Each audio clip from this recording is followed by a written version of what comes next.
મેયરશ્રીની અધ્યક્ષસ્થાને પાણી પુરવઠા વિભાગના દરેક અધિકારીઓ સાથે આજે એક બેઠક લીધી કે દરેક ઝોનમાં તે રીતની વ્યવસ્થા છે.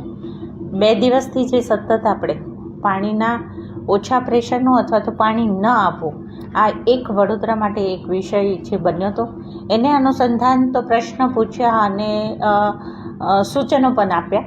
એમની કામગીરી કેવી રીતના કરી રહ્યા છે એ પણ વાત કરી. પણ એની સાથે હવે વરસાદ ટાઈમે આવ્યો અથવા તો ટાઈમે વરસાદ નથી આવતો તો પ્રિકોશન માટે થઈને લોકોની શું આયોજન છે.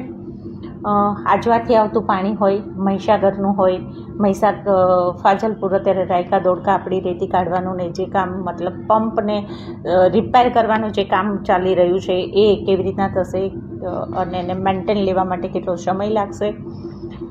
પાણીની ક્યાં ક્યાં ઘટ પડે છે એના આયોજન માટે અગાઉ કેટલી ટાંકીના પ્લાન એમને મૂકેલા છે, એ પ્લાન કેટલે પહોંચ્યા છે બિલ્ડિંગ શાખા તરફથી. આ બધી જ વાતની ચર્ચાના ભાગરૂપે લીધું છે. કદાચ પાણી આપણે મંગાવવું પડે.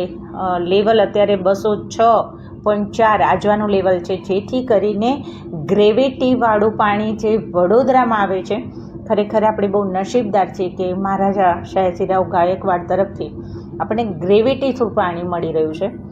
પણ જો થોડું લેવલ ઓછું થાય તો ગ્રેવિટીનો ફોર્સ ઓછો થાય તો લેવલ લેવા માટે થઈને ક્યાંથી પાણી લાવવું, એ માટેનું એમનું આયોજન, આ બધી જ ચર્ચાના ભાગરૂપે આજે પાણીના અધિકારીઓ સાથે મેયરશ્રીની અધ્યક્ષતામાં લીધેલી છે મીટિંગ.